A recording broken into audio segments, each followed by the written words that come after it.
Hi everyone, it's Irene here, and this is my very good friend Toni Juneau.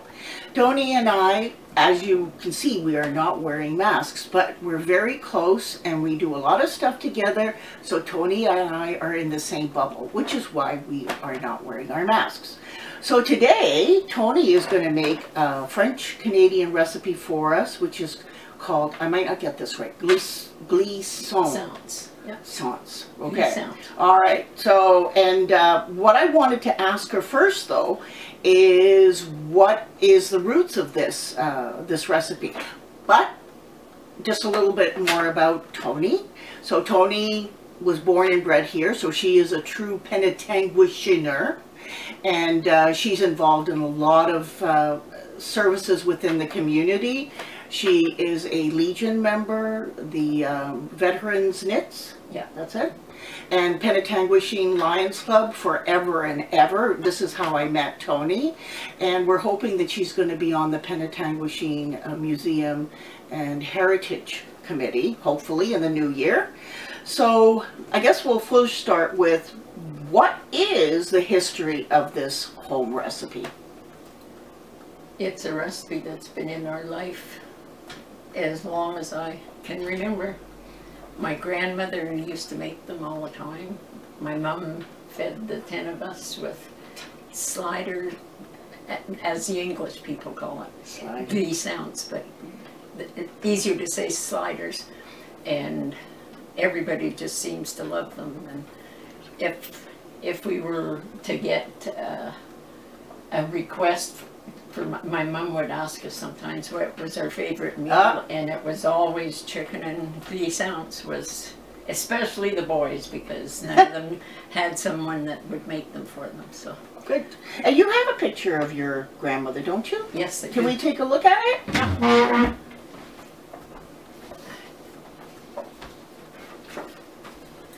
That's my dear grandma. What was her name? Beauchamp. And this is my grandfather, Beauchamp, and that's him when I was born. Oh, okay. Long time ago. But they're very, very dear to me. I've spent much time, and my grandmother's taught me many, many, many things, my knitting included. So. Oh, really? Yeah, oh, good. She's been very, very dear to me. So. Good. So, yeah. I guess we should probably start with the recipe. So what's the first thing you do? Well, you get a chicken or chicken parts, and you put them in a big pot, and you put water over top of them and salt, and you cook them for 2 hours in around there. You know, like you simmer it and just let all the good broth come out of it and that.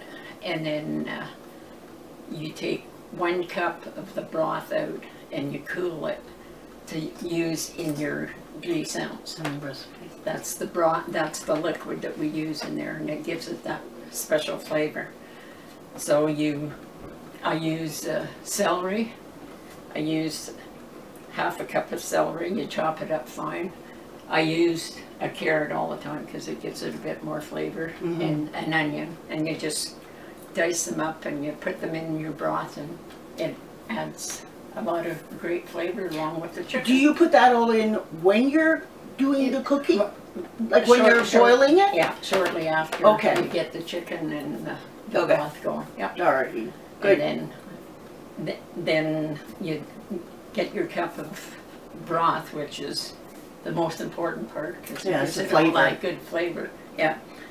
And so once you get your broth is ready and that, you take your chicken out and you let it cool, and then while it's cooking you make your Glissantes, which is flour, salt, and my mom puts an egg in it. Not everybody does, but she adds an egg just whipped up in there, and then you make your dough, and then once your dough is all sticky and that, you cut it into 4 different sections, and then you roll it out as thin as you can, nice and thin, and you make little squares with them. And then once all your Glissantes are ready, then you get your broth going nice and boiling again, and you drop them all in individually, one at a time, so that they don't stick together. So it's like the dumplings. Yeah, but they're flat as you roll them out. Right. Yeah, Oh, but okay. it's very much like the yeah, because if you dough it in, you boil it. Yeah. Oh wow, that is neat. I've never seen that. So you cook them for 20 minutes with the lid on, and don't take Boil or just simmer? like a nice gentle boil. Okay. And don't take the lid off. Oh. That's very important for the 20 minutes. Then once your 20 minutes are done, then you take your chicken and you put it back in, and you let the chicken warm up, and then you serve it in a nice big bowl, soup bowl or a plate, and you have your vegetables and your great broth, because it's really good. Delicious. Yeah, good. And your Glissantes. And they're even better warmed up the next day. That's what, a lot of things are. Yeah, I'm Polish, so it's cabbage rolls the next day are better. Yeah, because all the juice gets into exactly, the into the, yeah. So what you're going to do though now is show us how to do the Glissantes. Yes. Yeah. The base. Yeah. Okay. Yeah. All right. Okay. Alrighty, so... Okay, so we're back now. So what Toni has done is she's made the dough. So in here, there's 2 cups of flour, 1 teaspoon of salt, and then she's taken a cup of the broth. She's cooled it, of course, and now she's added also the broth to it to make a soft dough. And she did add the broth gradually, and you may not need all of it. So what we're going to do now is she's going to actually do 4 portions of the dough to make the glissant. And I'll give her this rolling pin, and she can give us a bit of a history about the rolling pin. And I have to show you this because this is so cool. And she can tell us about this as well. So this is an old paper that the rolling pin was in, and it says on it, Co-op Food Center. So take it away, Toni. And that's from when I was 16 a few years back. And it was Co-op Clover Farm where I worked. And I went up to my grandmother's and brought her groceries different times, and that's one of the bags that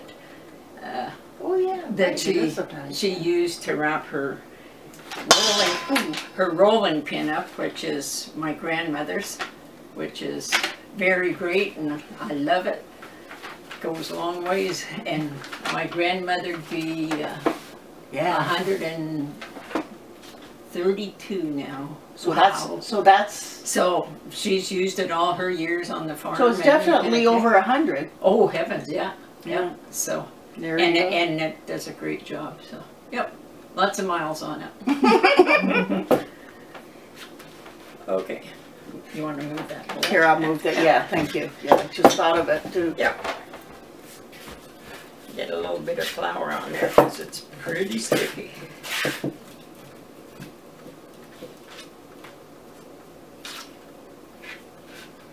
And then you try to roll it, and roll it as thin as you can.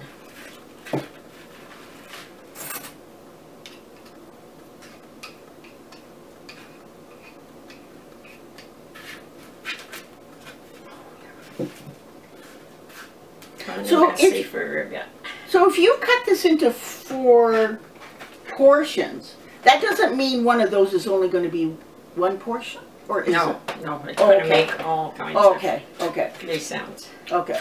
I roll it very thin, and then I cut it into diamond or square shapes. Yeah, I think I saw.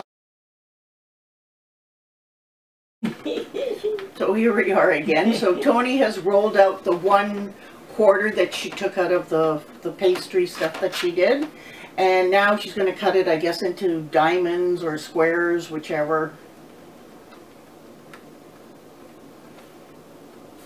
Are we going to do diamonds or squares? Yeah, diamonds. Diamonds. Yeah. Then you put them on a plate like this. There you go. And there's your little diamond.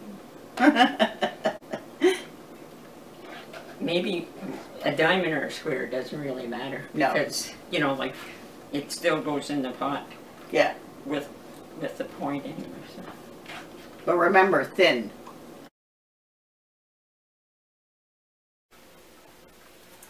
Okay, so now Toni she's brought the broth to a rolling boil, and as you can see, she's adding the diamonds into the broth separately to prevent them from sticking together. Okay, once she has all the diamonds added, she will put the lid on the pot and reduce the heat to a gentle boil. And then she's going to cook them all for 20 minutes. And again, very, very important is to put the lid on and do not remove the lid. She has without removing underlined twice.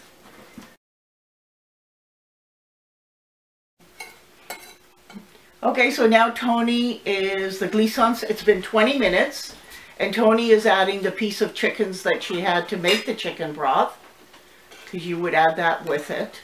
So you just put it in there just long enough for it to warm up. Just to warm it up. Okay. Yeah. Yeah, just long enough to warm it up. And then what she'll be doing is putting them into the bowls. And so there's the I don't know if you can see the finished product. So here we go. This is now the finished product. And here, look, you can see all the little carrots. And that was right when she was doing the chicken broth. We've got celery in here. All right, so let's just have... And an onion. I've never... Yeah, exactly. And an onion. Now, I've never...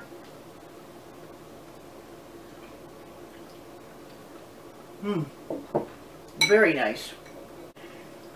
We're back. I had to eat a bit before, but we could play us back. So I just wanted to thank Toni very much for sharing this afternoon with us. And the recipe will be attached to the little video that you're obviously watching right now. So again, thank you very much, Toni. Oh, just one thing I wanted to mention, because Toni was talking about actually doing leftovers like the day after. Yeah. So I add some chicken broth, because sometimes it absorbs all the broth in that. So if you've got some chicken broth, just add it, and it works quite well. Yeah. Yeah. But it's just, I mean, sometimes it's even better, right? Because it absorbs all the juices. It's like cabbage rolls. They're always better the day after. Oh, but yeah.